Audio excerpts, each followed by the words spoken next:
3 दिसंबर को प्रधानमंत्री मोदी का चंडीगढ़ दौरा है, लेकिन उनके दौरे से ठीक पहले 2 धमाकों से चंडीगढ़ थर्रा उठा है। धमाके 2 अलग अलग नाइट क्लब को टारगेट कर किए गए, लेकिन सवाल चंडीगढ़ की सुरक्षा व्यवस्था पर खड़े हो गए। खुफिया एजेंसियां इस बात से हैरान हैं कि पीएम के दौरे से पहले इतनी बड़ी वारदात कैसे। जरा हमलावरों की इस तस्वीर को देखिए। रात के करीब 2:45 बजे का वक्त है। एक हमलावर चेहरा बांध कर आता है और नाइट क्लब को टारगेट कर हैंड ग्रेनेड फेंकता है। ब्लास्ट इतना जोरदार था कि खिड़कियां टूट गईं, शीशे के दरवाजे टूट गए। धमाके की आवाज काफी दूर तक सुनाई दी। सबसे पहले हाथ से इस जगह पर एक जो चीज फेंकी जाती है जिससे ब्लास्ट होता है, उसके बाद जो दूसरी जगह है वो बिल्कुल सामने का एरिया, बिल्कुल सामने का एरिया। अब सवाल यह है कि हमले के पीछे क्या कोई टेरर एंगल है? क्या इन धमाकों का पीएम के दौरे से कोई कनेक्शन है या फिर धमाकों के पीछे लोकल गैंगस्टर हैं? हमारा ईओ इधर आता है, वो आके देखता है तो यहाँ शीशे टूटे हुए हैं। Now we are doing the investigation. PM Modi के दौरे से पहले हुई इस घटना ने पुलिस ही नहीं खुफिया एजेंसियों को भी चौकन्ना कर दिया है। एफएसएल की टीम सहित दूसरी टीमें जांच कर रही हैं और जल्द पता चल जाएगा कि हमले में किसका हाथ था। चंडीगढ़ अपनी लेविश लाइफस्टाइल और रईसों के शहर के रूप में तेजी से पहचान बना रहा है। अंदाजा आप इस बात से लगा सकते हैं कि जिस बार पर हमला हुआ वो रैप सिंगर बादशाह का नाइट क्लब है। अब सवाल उठता है, क्या चंडीगढ़ में ब्लास्ट के पीछे एक्सटॉर्शन गैंग का हाथ है? क्या अपराधियों के निशाने पर सिंगर बादशाह थे? क्या पैसों की उगाही के लिए दोनों नाइट क्लब पर हमला हुआ? काफी अच्छी इनकम है, इसी वजह से काफी ज्यादा एक्सटॉर्शन कॉल है जो वो इन लोगों को आती रहती हैं और अनुमान यही लगाया जा सकता है कि शायद किसी को थ्रेट करने के लिए या किसी से एक्सटॉर्शन मांगने के लिए, किसी से पैसे मांगने के लिए ये ब्लास्ट किया जा सकता है। ब्लास्ट के पीछे धमकी वाला एंगल इसलिए भी है क्योंकि धमाके में इस्तेमाल विस्फोटक बेहद हल्का था। अगर नुकसान पहुंचाना होता तो शायद विस्फोटक का इस्तेमाल होता। अब सवाल ये है कि क्या सिंगर बादशाह को डराने के लिए हमला हुआ, क्योंकि चंडीगढ़ के कई क्लब संचालकों से गैंगस्टर वसूली कर रहे हैं और चंडीगढ़ में इस तरह के धमाके कर गैंगस्टर्स ने कारोबारियों को डराने की कोशिश पहले भी की है। लेकिन इस बार रैप सिंगर बादशाह के नाइट क्लब को निशाना बनाया गया, जिसने धमाकों के पीछे धमकी के एंगल से चंडीगढ़ में चल रहे रंगदारी गैंग को बेनकाब कर दिया। गैंगस्टर इसे प्रोटेक्शन मनी कहते हैं, लेकिन कानून की भाषा में रंगदारी। अब लॉरेंस गैंग ने इस धमाके की जिम्मेदारी लेते हुए क्लियर कर दिया है कि बादशाह ने उसकी डिमांड को अनदेखा किया था और जवाब में लॉरेंस के गुर्गों ने देसी बम से दहशत फैलाई, जिसका कबूलनामा लॉरेंस के सबसे भरोसेमंद गोल्डी बराड ने सोशल मीडिया पर किया और लिखा, 2 नाइट क्लब के मालिक को प्रोटेक्शन मनी के लिए फोन किया गया था, लेकिन क्लब के मालिक को हमारे फोन की रिंग नहीं सुनाई दे रही, इसीलिए इन लोगों के कान खोलने के लिए धमाका किया। जो भी हमारी कॉल इग्नोर कर रहे हैं समझ जाओ, नहीं तो इससे भी बड़ा कांड हो सकता है। यानी सीधे तौर पर गैंगस्टर चुनौती दे रहे हैं, या तो रंगदारी दो, नहीं तो जान खतरे में है। हालांकि गोल्डी बराड के नाम से इस पोस्ट को पुलिस अभी वेरीफाई कर रही है। सवाल ये, क्या लॉरेंस गैंग के निशाने पर अब मूसेवाला के बाद बादशाह हैं? सिंगर हैं बादशाह का ये बताया जा रहा है। बादशाह के साथ कुछ और लोग हैं जो इसमें हिस्सेदार हैं कि यह एक देसी तरीके से तैयार किया हुआ बम है, जिसके जरिए कोई ज़्यादा कहिए कि धमाका नहीं हुआ। बिल्कुल लो जो क्वांटिटी का जो बम होता है वो यहाँ पर फेंका गया था। एक तरफ धमाके में इस्तेमाल मटेरियल और मोटिव एक्सटॉर्शन का इशारा कर रहा था, दूसरी तरफ लॉरेंस गैंग का ऐलान, यानी चंडीगढ़ में रंगदारी का खुला खेल चल रहा है। संभल हिंसा से जुड़ी नई तस्वीर आने के बाद एक बेहद चौंकाने वाला खुलासा हुआ है। वीडियो से पता चल रहा है कि दंगाइयों ने बच्चों को मोहरा बनाया था। बच्चों को आगे कर आखिर किस प्लान को अंजाम देना चाहते थे संभल के बवाली? चेहरे पर रुमाल बांधे ये बवाली चुन चुन कर पहले सीसीटीवी तोड़ते हैं, फिर पत्थरबाजी का पैटर्न शुरू होता है। यानी इन उपद्रवियों को अपने इलाके के एक कैमरे के बारे में पता था। उन्हें पता था कि कहां सीसीटीवी लगे हैं और उन्हें कैसे तोड़ना है। जरा इस तस्वीर को देखिए, किस तरह एक बवाली सीसीटीवी को टारगेट करता है और डंडे की मदद से कैमरा तोड़ देता है। हालांकि तब तक सीसीटीवी में उनके मंसूबे कैद हो चुके थे। हैरत की बात तो ये है कि दंगाइयों ने तमाम नाबालिग बच्चों को भी मोहरा बनाया। फुटेज में साफ साफ कई बच्चे नजर आ रहे हैं जिन्हें इस भीड़ का हिस्सा बनाया गया। अब सवाल ये है, क्या दंगाइयों की भीड़ के आगे बच्चों को रखा गया था? क्या बच्चों को आगे कर पुलिस को पीछे धकेलने की प्लानिंग थी? आखिर किसने दंगों के बीच बच्चों को मोहरा बनाया? इस फुटेज के सामने आने के बाद अब पुलिस बच्चों की पहचान कर इस एंगल की भी जांच कर सकती है कि बच्चों को दंगों में झोंकने की साजिश किसकी थी, किसके इशारे पर बच्चों को बवाल के बीच भेजा गया। वहीं संभल हिंसा पर सियासत थमती नजर नहीं आ रही और इस मुद्दे को लेकर विपक्ष लगातार योगी सरकार पर हमलावर है। समाजवादी पार्टी के नेता राम गोपाल यादव ने संभल हिंसा को लेकर एक बार फिर योगी सरकार को निशाने पर लिया है। और आरोप लगाया कि संभल में प्रशासन ने जानबूझकर अशांति पैदा करने का काम किया। साथ ही रामगोपाल यादव संभल में उपद्रवियों की पत्थरबाजी की घटना को जायज ठहराते हुए नजर आए। अच्छा, जब कोई न्याय नहीं कहीं से मिलेगा तो निराश होकर आदमी क्या करता है? निराश होकर न्याय मिलेगा तो कभी कुछ नहीं अशांति होती। हमेशा शांति न्याय के रास्ते से ही निकलती है। तो वहीं संविधान दिवस के मौके पर लखनऊ में आयोजित एक समारोह के दौरान प्रदेश के सीएम योगी आदित्यनाथ ने संविधान पर सवाल उठाने वालों को करारा जवाब दिया। जिन लोगों ने भारत के संविधान का गला घोटने का काम किया था, जनता ने उनको भी सबक सिखाने में कोई कोताही नहीं बरती। लेकिन चंद्रशेखर आजाद योगी आदित्यनाथ के बयान से बिफर गए और उन्होंने उल्टे योगी सरकार पर उपचुनाव के दौरान धांधली करने का आरोप लगा दिया। जिस तरह से डंडे के दम पे, बंदूक के दम पे उन्होंने वोट को डकैती डालने का काम किया है। पहली बार हमने देखा कि बैरिकेडिंग लग के पुलिस को, आप इलेक्शन कमीशन के ऑर्डर्स की भी धज्जियां उड़ाई गई। ऐसे मुख्यमंत्री से मैं बहुत उम्मीद नहीं करता। संभल हिंसा पर यूपी से लेकर दिल्ली तक सियासत गर्म है और विपक्ष और सत्ता पक्ष के बीच वार पलटवार का दौर जारी है। विपक्ष ने संभल हिंसा को लेकर योगी सरकार पर हमला करने का कोई मौका नहीं छोड़ा। संभल हिंसा में 4 युवकों की मौत का मामला उठाते हुए कांग्रेस सांसद इमरान मसूद ने कड़ी प्रतिक्रिया दी है, जिसमें उन्होंने आरोपी पुलिस वालों के खिलाफ सख्त कार्रवाई की मांग की। उन्होंने दावा किया कि संभल में पुलिस ने ही गोली चलाई, जिससे लोगों की जान चली गई। पहले तो पुलिस वालों के ऊपर मुकदमा हत्या का दर्ज होना चाहिए। जिन लोगों ने हत्या की है उनका क्या हुआ? आप क्यों उसको दबाना चाह रहे हो? क्यों इधर उधर की बात कर रहे हो कि इसने गोली चला दी, उसने? तो वहीं समाजवादी पार्टी के अध्यक्ष अखिलेश यादव ने संविधान दिवस का जिक्र करते हुए योगी सरकार को आड़े हाथों लिया। संविधान के प्रति हमारा पूरा सम्मान है और उस समय उत्सव मनाना, जब संभल में जिस तरह का काम सरकार ने किया है, जानें चली गई हैं, गम के साए में कैसे उत्सव मनाया जा सकता है? अखिलेश यादव के आरोपों पर बीजेपी ने भी तीखा पलटवार किया। पार्टी के सांसद ब्रजलाल ने संभल हिंसा के लिए समाजवादी पार्टी को जिम्मेदार ठहराया। प्रशासन नहीं आतंकित तो ये लोग। क्या हम अखिलेश राज 2012 से 15 भूल जाएंगे? मुजफ्फरनगर दंगा भूल जाएंगे, जहाँ 70 से लाख लोग मारे गए और अखिलेश यादव इनके परिवार को लोग सफाई में नाच देख रहे थे। तो वहीं केंद्रीय मंत्री गिरिराज सिंह ने संभल हिंसा पर बोलते हुए सांसद जियाउर रहमान बर्क को गिरफ्तार करने की मांग कर डाली। अगर कोई जिम्मेदार है तो विपक्ष है और जियाउर रहमान और वहां के विधायकों के ऊपर 302 का मुकदमा चलना चाहिए, जिसने ये आतंक फैलाया और आतंक ही नहीं फैलाया बल्कि दंगा कराने का काम किया। संभल हिंसा पर सियासत पूरे जोरों पर है। एक तरफ बीजेपी इसे तुर्क वर्सेस पठान की लड़ाई बता रही है, तो दूसरी तरफ समाजवादी पार्टी पुलिस पर प्राइवेट हथियारों के इस्तेमाल का संगीन आरोप मढ़ रही है। एसपी नेता माता प्रसाद पांडे ने तो यहाँ तक पूछ लिया कि 4 लोग अगर पुलिस की गोली से नहीं मरे तो किसकी गोली उन्हें लगी?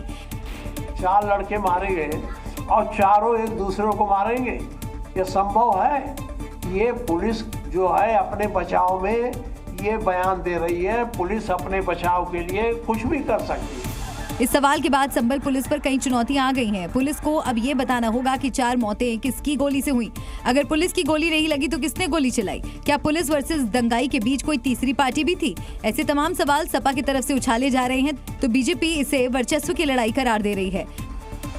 जब ये गोली चलाने की बात करते हैं तो सरकारी बंदूक से गोली कम चलाते हैं। प्राइवेट हमने अपने आंख से देखा है, कई लोग अपने प्राइवेट असलहे जो रखते हैं वो भी लेके पुलिस वाले चलते हैं, इसलिए उसका प्रयोग नहीं करते क्योंकि उसमें ये फंस जाएंगे। सरकारी गोली बरामद हो जाएगी, सरकारी बंदूक बरामद हो जाएगी, पता चल जाएगा। सरकार की ओर से मजिस्ट्रेट जांच की घोषणा की गई है माननीय मुख्यमंत्री जी की तरफ से, और वो जांच में सारी चीजें साफ हो जाएंगी। हमारी सरकार बिल्कुल एकदम संकल्पित है आने में, लोगों को उकसाने में, लोगों को पूरा घटनाक्रम के पीछे निश्चित रूप से अगर आप जाएंगे तो उन दोनों परिवारों की राजनीतिक महत्वाकांक्षा और वर्चस्व का ही परिणाम है। भूपेंद्र चौधरी का इशारा बर्क और पठान परिवार के वर्चस्व की लड़ाई की ओर है। बहरहाल जो भी हो, इस बात का सच सामने आना चाहिए कि 4 मौत किसकी गोली से हुई, क्योंकि पुलिस का ये कह देना कि सरकारी गोली से मौत नहीं हुई काफी नहीं है। पुलिस को ये भी बताना होगा कि 4 मौत के पीछे फिर कौन है। एक तरफ शांति व्यवस्था बनाए रखने की चुनौती, तो दूसरी तरफ तमाम सियासी सवाल। इन सब के बीच संभल में पुलिस ने संविधान दिवस पर संविधान की शपथ ली और अपने कर्तव्यों के निर्वहन की सौगंध खाई। ये योगी की पुलिस की शपथ है, संविधान प्रति शपथ है अन्याय के विरुद्ध युद्ध की। ये शपथ है मजलूमों, गरीबों को उनके हक, उनके अधिकार सुरक्षित रखने की। ये शपथ इस बात की भी है कि जिस कानून ने तन पर वर्दी दी, जान देकर भी उस कानून की रक्षा करेंगे। ये तस्वीरें संभल शहर कोतवाली की है, जहां पुलिसकर्मियों ने अपना कर्तव्य ईमानदारी से निभाने और लोगों की सुरक्षा करने की शपथ ली। इस दौरान भारी संख्या में पुलिसकर्मी मौजूद रहे। आपको बता दें कि ये तस्वीर तब और अहम हो जाती है जब पुलिस पर तमाम तरह के सियासी आरोप प्रत्यारोप लग रहे हों। अभी संभल जलाने वालों के चेहरे बेनकाब भी नहीं हुए कि एटा में पथराव की साजिश रची गई। ठीक वैसा ही मंजर संभल से 150 किलोमीटर दूर एटा में भी दिखा, जैसा रविवार को संभल में था।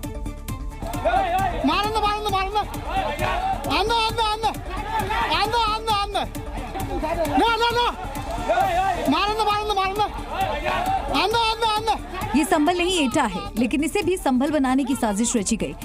ठीक वैसे ही नकाबपोश पत्थरबाजों ने यहाँ भी उपद्रव किया, जैसे संभल को सुलगाने वालों ने किया। संभल में पत्थरबाजों की भीड़ ने पुलिस पर हमला किया था। एटा में पत्थरबाजों ने दूसरे पक्ष को टारगेट किया, लेकिन एक जैसे नकाबपोश उन्मादी पत्थरबाजों की भीड़, एक जैसी क्रोनोलॉजी। जिस तरह संभल में गाड़ियां जलाई गई थी, उसी तरह एटा के उपद्रवियों ने वाहनों को टारगेट किया। बस चिंगारी लगाने की कमी रह गई, वरना यहाँ भी मंजर ठीक वैसा ही है, टूटी फूटी गाड़ियाँ। एटा को संभल बनाने की साजिश रचने वाले प्राइवेट जमीन पर वक्फ बोर्ड के दावे का पत्थर बरसा रहे थे। यानी संभल से एटा तक कश्मीर वाली क्रोनोलॉजी अप्लाई की गई, लेकिन किसकी साजिश पर? इस समय लॉ एंड ऑर्डर की स्थिति पूरी तरीके से सामान्य है और वहाँ पर फ्लूइड भी काम कर रहे हैं। योगीराज में कानून राज पर पत्थर मारने का अंजाम तो सभी जानते हैं। यहाँ भी 150 पत्थरबाजों पर पुलिस ने FIR दर्ज की। 2 पत्थरबाज रात में ही गिरफ्तार कर लिए गए। जो बचे हैं उनकी भी तलाश जारी है। लेकिन इस घटना ने ये सवाल जरूर खड़ा कर दिया कि यूपी में कितने संभल? संभल में जो कुछ भी हुआ, उत्तर प्रदेश के एटा में ठीक वही दोहराने की साजिश रची गई। यानी दोनों घटनाओं की क्रोनोलॉजी बिल्कुल एक जैसी। वो कैसे, जरा ये भी समझिए। संभल में मस्जिद के सर्वे के नाम पर शहर को जलाया गया, तो एटा में प्राइम प्रॉपर्टी पर वक्फ के दावे के बहाने जमकर बवाल हुआ। संभल में सर्वे के दौरान हिंसा भड़काई गई, जबकि एटा में जिस वक्त जमीन पर बाउंड्री की जा रही थी तब पथराव किया गया। संभल में विरोध के नाम पर पत्थर गोली, आगजनी, सब कुछ हुआ और इसी पैटर्न पर एटा में पथराव कर माहौल को खराब किया गया। संभल में कोर्ट के आदेश की खिलाफत में हिंसा हुई, जबकि एटा में वक्फ के लोगों की मौजूदगी में पैमाइश हुई थी, उसको नहीं माना गया।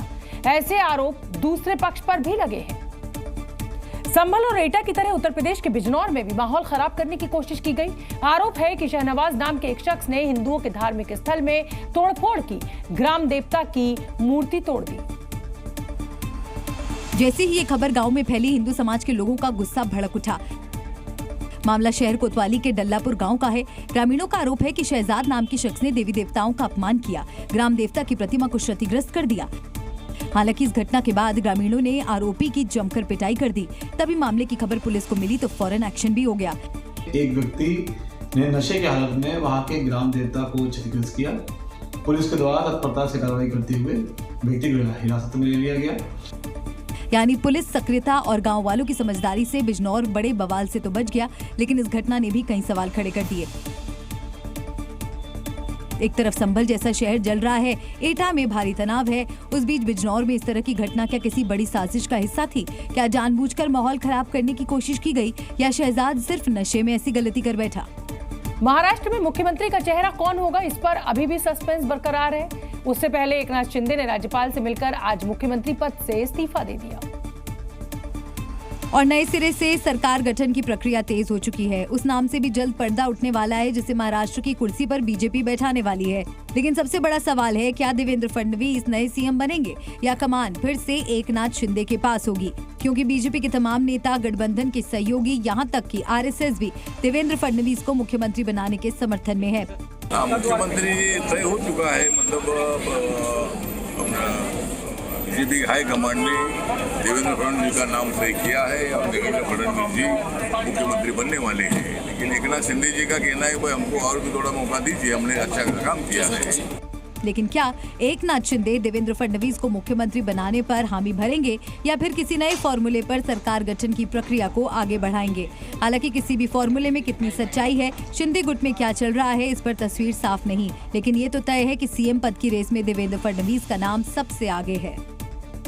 बिहार विधानसभा के शीतकालीन सत्र के दूसरे दिन विपक्ष के नेताओं ने विधानसभा परिसर में जोरदार प्रदर्शन किया।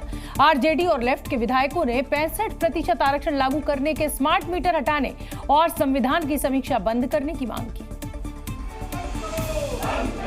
और विधानसभा परिसर में इकट्ठा होकर हंगामा शुरू कर दिया।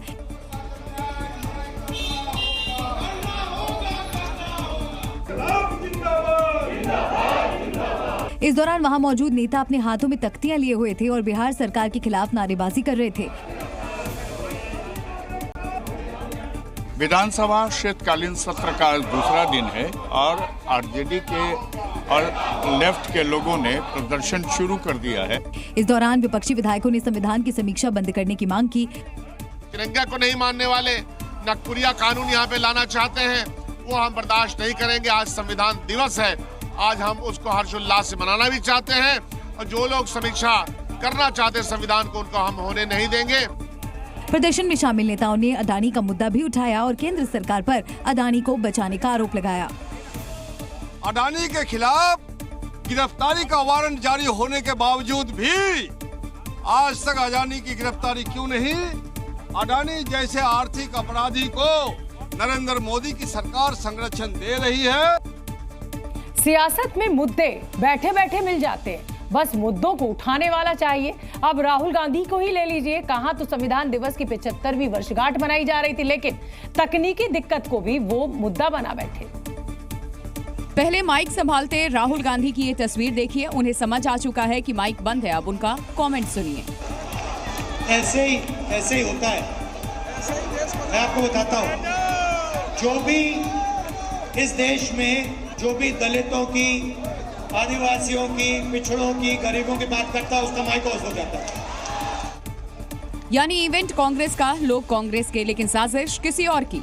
यही तो सियासत है, किसी भी बात, किसी भी वाक्य पर सियासत कर लेना। यही तो भारत के नेताओं की खूबी। जरा आगे सुनिए राहुल गांधी ने क्या कहा। मुझे नहीं बैठना, माइक जितना ऑफ करना है करो, मुझे जो बोलना है मैं बोलूंगा। कहा तो संविधान दिवस पर बोलना था, कहा संविधान के कार्यक्रम पर ही सियासत शुरू हो गई। वो तो अच्छा हुआ कि संसद में माइक बंद नहीं हुआ, नहीं तो विपक्ष आसमान ही सिर पर उठा लेता। हालांकि कांग्रेस कार्यकर्ताओं ने कोशिश तो कुछ ऐसी ही की थी। अब पैन कार्ड को लेकर मोदी कैबिनेट ने बड़ा फैसला लिया है और इसके तहत पुराने कार्ड की जगह अब क्यूआर कोड वाला पैन कार्ड जारी किया जाएगा। तो आइए आपको भी समझाते हैं कि क्यूआर कोड वाले पैन कार्ड के क्या डिटेल्स होंगे। हम आपको बता दें कि अब पुराने पैन कार्ड की जगह नया क्यूआर कोड वाला पैन कार्ड आएगा। केंद्र सरकार पैन 2.0 प्रोजेक्ट की शुरुआत करेगी। पैन 2.0 प्रोजेक्ट के जरिए नया पैन कार्ड जारी होगा। इसमें टैक्स पेयर्स को कई तरह के बेनिफिट मिलेंगे। पूरी तरह डिजिटल होगा क्यूआर कोड वाला पैन कार्ड। इससे जुड़ी तमाम सर्विसेज को आसानी से एक्सेस किया जा सकेगा। पैन 2.0 प्रोजेक्ट एक ई गवर्नेंस पहल है। इसमें कार्ड होल्डर का डेटा और भी ज्यादा सुरक्षित रहेगा। सबसे खास बात तो ये होगी कि टैक्स पेयर्स को क्यूआर पैन कार्ड मुफ्त में जारी किया जाएगा। सोमवार को हुई बैठक में पैन 2.0 प्रोजेक्ट पर मोहर लग गई है और अब आपका पैन कार्ड बदल जाएगा और नया क्यूआर कोड वाला पैन कार्ड आपको मिलेगा। अगली खबर का रुख करेंगे। अयोध्या के राम मंदिर में प्राण प्रतिष्ठा के बाद पहली बार श्री राम विवाहोत्सव धूमधाम से मनाया जा रहा है। अयोध्या से आज भगवान श्री राम की भव्य बारात जनकपुर के लिए रवाना हो चुकी है। इस दौरान श्री राम के भक्त बाराती बनकर के अपने प्रभु की भक्ति में लीन नजर आए। चारों तरफ राम नाम की जय घोष हो रही थी। पूरा वातावरण भक्तिमय हो गया। राम नगरी अयोध्या से जनकपुर के लिए श्री राम बारात निकल चुकी है। इस समय हम आपको तस्वीर पहले दिखाते हैं। पहला रथ है जिस पर भगवान श्री राम, माता जानकी की मूर्ति है। बारात में शामिल भक्त भाव विभोर हो रहे हैं और अपने रामलला की भक्ति रस में डूबे हैं। जो बारात में शामिल है वो खुद को धन्य महसूस कर रहा है।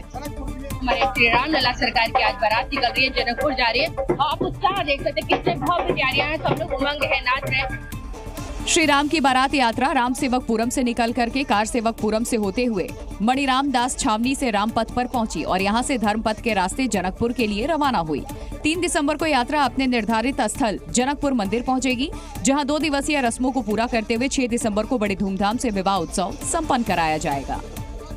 उत्तर प्रदेश के प्रयागराज में आयोजित होने वाले महाकुंभ मेले में विश्व हिंदू परिषद के शिविर का भूमि पूजन किया गया।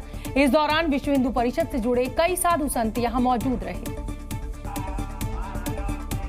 जिनकी देखरेख में पूरे विधि विधान के साथ भूमि पूजन किया गया। इसके लिए वहां हवन कुंड बनाया गया, जिसके चारों तरफ कुछ लोग बैठकर पूजा करते दिखाई दिए। भूमि पूजन के दौरान विश्व हिंदू परिषद से जुड़े कई लोगों के साथ साथ बड़ा उदासीन अखाड़े के महंत दुर्गादास भी मौजूद रहे। आज हमारा विश्व हिंदू परिषद की छावनी का भूमि पूजन हुआ है।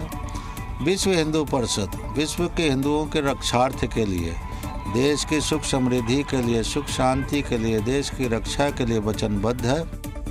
करीब 14 एकड़ में फैले वीएचपी के शिविर में इस बार भी संत सम्मेलन, मार्गदर्शक मंडल की बैठक के अलावा धर्मांतरण और लव जिहाद के मामलों को रोकने और घर वापसी जैसे मुद्दों पर चर्चा होगी। देश से ही नहीं बल्कि दुनिया भर से हिंदू समाज यहां आयोजित होने वाले कार्यक्रमों में हिस्सा लेगा।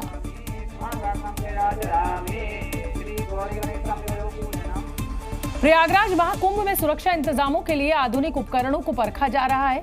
कुंभ क्षेत्र को जीरो फायर इंसिडेंट बनाने के लिए अग्निशमन विभाग ने भी अब कमर कस ली है, क्योंकि इस बार फायर फाइटिंग रोबोट का पहली बार महाकुंभ में उपयोग किया जा रहा है।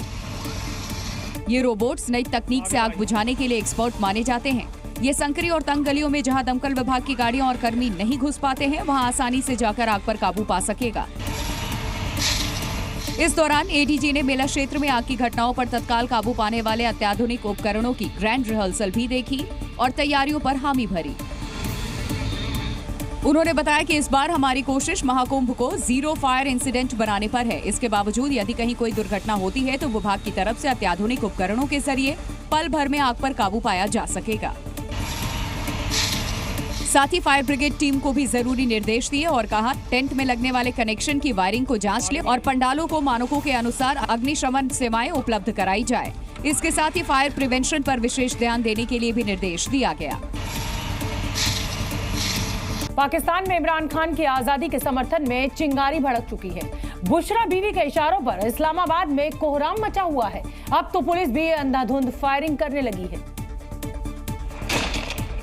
जिसकी तस्वीर डराने वाली है। पाकिस्तानी पुलिस चलती गाड़ी से फायरिंग कर रही है और इमरान समर्थकों के खिलाफ शूट एट साइट का ऑर्डर जारी कर चुके हैं।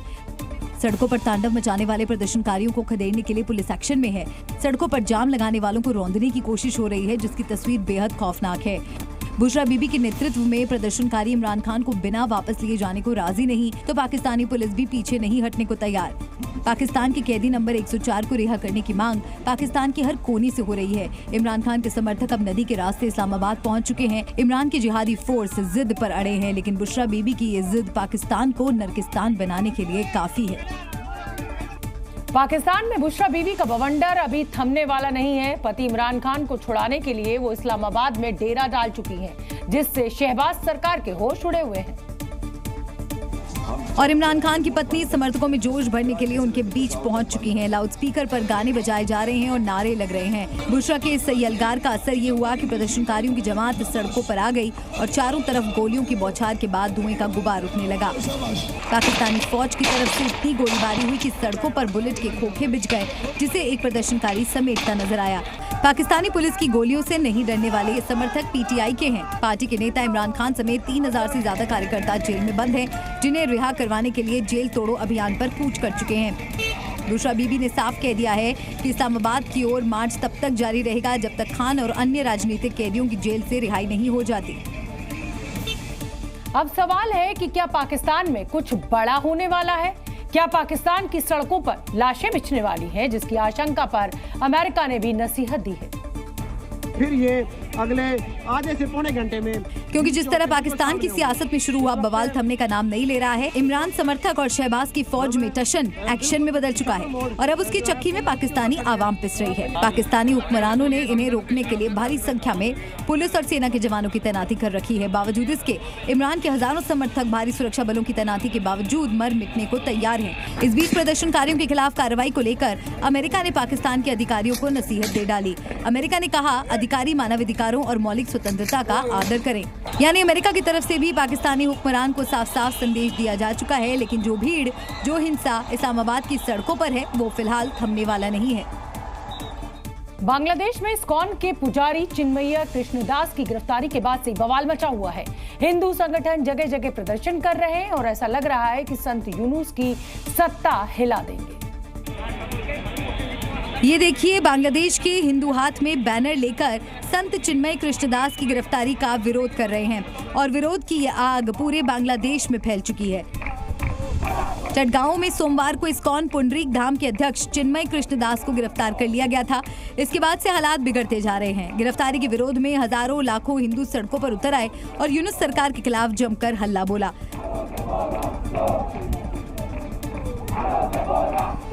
हिंदू एकता से यूनुस सरकार के हाथ पांव फूलने लगे हैं। इससे पहले इस्कॉन के वरिष्ठ प्रचारक चिन्मय कृष्णदास को ढाका पुलिस की डिटेक्टिव ब्रांच ने अरेस्ट किया था। संत चिन्मय कृष्णदास की गिरफ्तारी के विरोध में बांग्लादेश सुलग रहा है और इसकी तपिश भारत में भी महसूस की जा रही है। ऐसी संस्था का और ऐसे सन्यासी का किसी तरह के आतंकवाद से कोई संबंध हो ही नहीं सकता। बागेश्वर पीठ के प्रमुख पंडित धीरेन्द्र शास्त्री ने भी संत चिन्मय कृष्णदास की गिरफ्तारी का विरोध किया है। ये सब चालें हैं, बांग्लादेश से में हिंदुओं को खत्म करना चाह रही वहाँ की सरकार। वहाँ के हिंदू बुजदिल हैं, उनको तुरंत एक होकर सड़कों पर आकर वहाँ विरोध करना चाहिए और उनको तुरंत छुड़वाना चाहिए। बांग्लादेश के 1 करोड़ 30 लाख हिंदुओं के अंदर हिंदुत्व और पहचान की अलख जगाने वाला एक ही नाम था, महंत चिन्मय कृष्णदास प्रभु, जिन्हें यूनुस सरकार ने किडनैप कर लिया है, जिसके विरोध में हिंदुओं ने हल्ला बोल दिया है और ऐसा लग रहा है कि अब संत यूनुस की सत्ता हिला देंगे। राजस्थान में महाराणा प्रताप के वंशजों के बीच राजगद्दी को लेकर तलवारें खिंच चुकी हैं। उदयपुर के सिटी पैलेस में नए महाराणा का राजतिलक जरूर हुआ, लेकिन माहौल तनावपूर्ण था। दरअसल राजघराने की नई पीढ़ियों के बीच काफी वक्त से विवाद चल रहा है। मालिकाना हक को लेकर विरासत की जंग छिड़ी हुई है, लेकिन ताजा मामला नए महाराणा की ताजपोशी के बाद शुरू हुआ। ताजपोशी के बाद विश्वराज सिंह को धूड़ी सिटी पैलेस जाने से रोका गया। बस इसी बात से विश्वराज सिंह के समर्थक भड़क गए और फिर उदयपुर सिटी पैलेस के बाहर राज परिवार के बीच माहौल तनावपूर्ण हो गया। दोनों तरफ से पत्थरबाजी होने लगी। सिटी पैलेस के बाहर देर रात तक हंगामा चलता रहा, जिसके बाद पुलिस ने कमान संभाली और लाठीचार्ज कर दिया। विवाद मेवाड़ के महाराणा के रूप में बीजेपी विधायक विश्वराज सिंह मेवाड़ के राज्याभिषेक से शुरू हुआ। बताया गया है कि उदयपुर के राज परिवार के सदस्य और पूर्व सांसद महेंद्र सिंह मेवाड़ के निधन के बाद उनके बड़े बेटे विश्वराज सिंह का राज तिलक किया गया और वो दर्शन के लिए जा रहे थे। हमारे और भी खुशी है कि सही बात वास्ते आवाज उठा सके, लेकिन कानून हाथ में नहीं ले रहे। सभ्यता वो आवाज उठावे, क्योंकि मेवाड़ साहस वास्ते तो मशहूर है, लेकिन सभ्यता वास्ते भी मशहूर है। विवाद के बाद विश्वराज सिंह और उनके चचेरे भाई लक्ष्यराज सिंह मेवाड़ के बीच तल्खियां बढ़ गई हैं, जिसके बाद कानून व्यवस्था की पूरी जिम्मेदारी अब पुलिस प्रशासन के कंधे पर है। कुछ बातों को लेके सहमति भी बनी है, कुछ बातों को लेके अभी भी जो है वो विवाद है, सहमति नहीं बन पाई है। तो भी हम लोगों ने प्रशासन ने सबसे रिक्वेस्ट किया है कि प्रशासन इनसे बातचीत कर रहा है और कुछ जो लीगल एक्शन जो भी, क्योंकि जो घटनाएं छोटी मोटी हुई हैं उसको लेकर इनकी बात थी कि तल्खियां मालिकाना हक और विरासत को लेकर है। ऐसे में मेवाड़ राजघराने के बीच शुरू ये विवाद इतनी आसानी से थमने वाला नहीं है। और चलिए अब आपको सुनवाते हैं इस घटना पर नए महाराणा विश्वराज सिंह क्या कुछ कह रहे हैं। में यही विषय है कि मुझे दर्शन करके आना है, बस दर्शन, आप दर्शन सिंगल दर्शन हो जाए तो भी कोई वो नहीं है। सिंगल की बात नहीं, कल मेरे सन मेरे साथ में थे, मेरे ब्रदर इन लॉ थे, तो जो परिवार के सदस्य हैं वो तो दर्शन करेंगे। और अगर आपको किसी वजह से आपको ज़्यादा लोग नहीं चाहिए, कोई दर्शन का स्थान है तो कोई भीड़ लेके कोई जाएगा नहीं, जाएंगे तो कुछ लोग ही जाएंगे। अच्छा, एकलिंग जी के दर्शन के बाद अब जैसे आपने कहा कि अभी मैं फिलहाल दर्शन करने नहीं जा रहा आज, तो आगामी अगर प्रशासन तय करता तो दर्शन करके फिर नहीं ऐसे आज तो क्योंकि वो रिसीवरशिप की प्रक्रिया अभी शुरू है, तो अभी धूनी पे तो नहीं जा सकते। लखनऊ के किंग जॉर्ज मेडिकल यूनिवर्सिटी में दिल को झकझोर देने वाला एक मामला सामने आया है। यहाँ एक मरीज इलाज के लिए डॉक्टर से वेंटिलेटर की भीख मांगता रहा, लेकिन उसकी किसी ने ना सुनी और नतीजा ये रहा कि वेंटिलेटर के अभाव में इस मरीज की मौत हो गई। पहले तो ये वीडियो देखिए। मरीज डॉक्टर से हाथ जोड़कर मिन्नतें कर रहा है। मरीज की सांस फूल रही और वो जिंदगी की भीख मांग रहा है। और अब जरा इस मरीज की परेशानी भी सुन लीजिए। देखिए ब्लड वगैरह आ रहा है, कोई ध्यान नहीं दे रहा। ये भी यहाँ खड़े हुए हैं, कोई ध्यान मशीन वगैरह कुछ लगाया ही नहीं, ब्लड वगैरह ऐसा आ रहा है।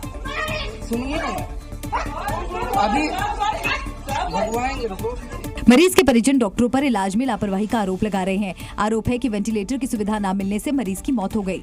सोचिए, ये लखनऊ का ही नहीं बल्कि उत्तर प्रदेश का सबसे बड़ा अस्पताल है, जहां वेंटिलेटर न मिलने से मरीज ने दम तोड़ दिया। अब ये वीडियो वायरल होने के बाद यूपी सरकार एक्शन मोड में है। उस पर हम कार्रवाई करेंगे, कड़ी कार्रवाई करेंगे। सर, जो आरोप लग रहे हैं सर कि इलाज में लापरवाही, हम जांच करा रहे हैं, कड़ी कार्रवाई करेंगे, छोड़ेंगे नहीं किसी को भी। हो सकता है जांच के बाद दोषियों को सजा भी मिले, लेकिन इतने बड़े अस्पताल के अंदर वेंटिलेटर के लिए मरीज की मौत कई सवाल खड़े करती है। और ये एक मरीज की मौत नहीं है बल्कि सिस्टम की मौत है। जम्मू कश्मीर पुलिस ने रोहिंग्या शरणार्थियों या ये कहिए कि बांग्लादेशियों को किराए पर घर देने वाले मकान मालिकों के खिलाफ कड़ा एक्शन लिया है। पुलिस ने 20 मकान मालिकों के खिलाफ एफआईआर दर्ज कर ली है, क्योंकि आरोप है कि इन लोगों ने बिना जांच कराए किराएदारों को अपने घरों में रखा था। जम्मू के अलग अलग इलाकों में इलीगली रह रहे लोगों के खिलाफ एक बड़ी कार्रवाई जो है वो जम्मू कश्मीर पुलिस की यहाँ पर शुरू हुई है। खास तौर पर वो लोग जो म्यांमार या जो है वो बांग्लादेश से इलीगली जम्मू के अलग अलग इलाकों में रह रहे हैं। पुलिस प्रशासन ने सभी मकान मालिकों के लिए किराएदारों का वेरिफिकेशन कराना अनिवार्य कर दिया था, लेकिन कुछ लोगों ने किराएदारों को रखने से पहले उनका वेरिफिकेशन नहीं कराया, जिसके बाद पुलिस ने एक्शन लिया। इसी को लेके हमने 20 एफआईआर सिर्फ जम्मू साउथ में लगाई है और ये मुहिम पूरे जिला जम्मू में चल रही है under the supervision of SSP Jammu. जिन 20 लोगों के खिलाफ एफआईआर दर्ज की गई, उनमें से 5 लोग ऐसे हैं जिन्होंने वेरिफिकेशन कराए बिना रोहिंग्या शरणार्थियों को अपने यहाँ रखा था। पुलिस के मुताबिक ये शरणार्थी बिना दस्तावेजों के हैं और सुरक्षा के लिए खतरा हो सकते हैं। पुलिस ने इस कार्रवाई को रोहिंग्या शरणार्थियों की अवैध एंट्री को रोकने और सार्वजनिक सुरक्षा सुनिश्चित करने के लिए एक महत्वपूर्ण कदम बताया। शादी के लिए लोग क्या शर्तें नहीं रखते हैं। सोशल मीडिया प्लेटफॉर्म एक्स पर एक ऐसी ही मैट्रिमोनियल एड की तस्वीरें खूब वायरल हो रही हैं, जिसमें एक लड़की ने दूल्हे के लिए अजीबोगरीब शर्तें रखी हैं।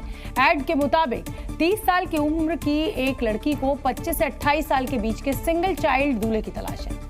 दूल्हे के पास एक बंगला या 20 एकड़ का फार्म हाउस होने की भी शर्त है।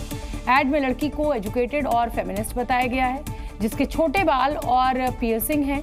लड़की पूंजीवाद के खिलाफ काम करती है। मैट्रिमोनियल का ये अजीबोगरीब विज्ञापन अब सोशल मीडिया पर तेजी से वायरल हो रहा है और इस पर लोगों के तरह तरह के कमेंट्स भी आ रहे हैं।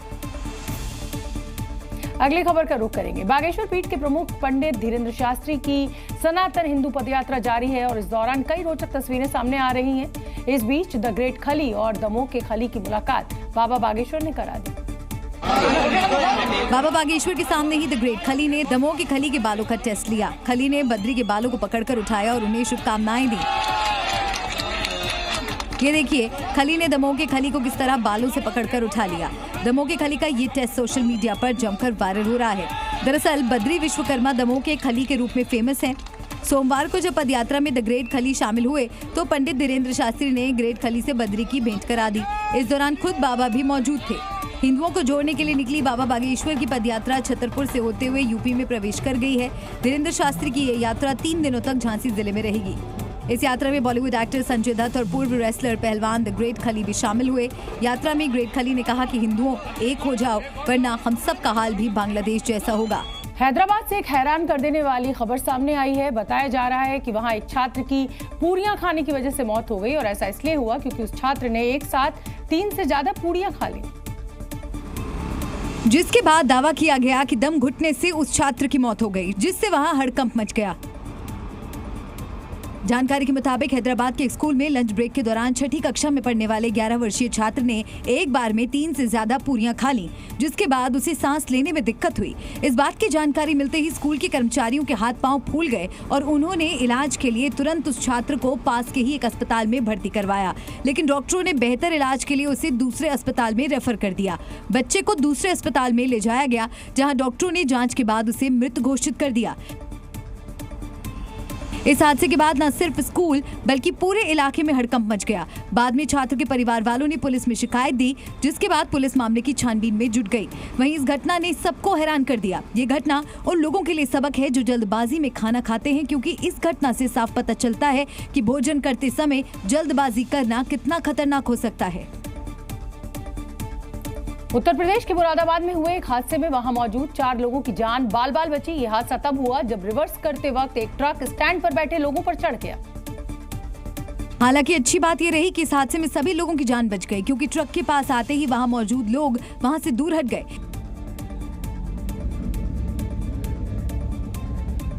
इस हादसे का वीडियो भी सामने आया, जिसमें स्टैंड पर कुछ लोग बैठे हुए दिखाई दिए, जबकि पास ही में ट्रक खड़ा नजर आया। कुछ ही देर बाद ड्राइवर ने ट्रक को पीछे करना शुरू किया और फिर वो ट्रक स्टैंड को तोड़ते हुए उन लोगों के पास पहुंच गया। वहां मौजूद लोगों ने इस हादसे पर सवाल खड़े किए। एक शख्स ने आरोप लगाया कि जान से मारने की नियत से तेज रफ्तार ट्रक ने बैक करते समय स्टैंड में जोरदार टक्कर मारी। हम यहाँ बैठे थे तो वो हमें मारने के उससे इरादे से आया यहाँ पे। क्या थी वो बहुत दिनों से धमकी दे रहा था, तुम्हारा ये कर देंगे, वो कर देंगे, छपरा गिरा देंगे और तुम्हें मार देंगे। हादसे के बाद लोगों ने ट्रक ड्राइवर को रोकने की कोशिश की, लेकिन ड्राइवर बड़े आराम से ट्रक लेकर वहां से चलता बना। बताया गया कि स्टैंड पर मौजूद एक शख्स के पार्टनर का ट्रक ड्राइवर से विवाद चल रहा था। हालांकि उसका पार्टनर मौके पर मौजूद भी नहीं था, लेकिन आरोप है कि इसी वजह से ट्रक ड्राइवर ने उनकी जान लेने की कोशिश की। बाद में पीड़ित लोगों ने पुलिस में शिकायत की, जिसके बाद पुलिस ने जाँच के बाद कार्रवाई का भरोसा दिया। उत्तर प्रदेश के हमीरपुर से एक अजब गजब तस्वीर सामने आई है। यहाँ बाहुबली अंदाज में एक शख्स करीब 1.5 क्विंटल भारी मगरमच्छ को कंधे पर लादा हुआ नजर आया और मगरमच्छ को नदी किनारे छोड़ने के लिए निकल पड़ा, जिसे देखने के लिए लोगों की भीड़ जुट गई।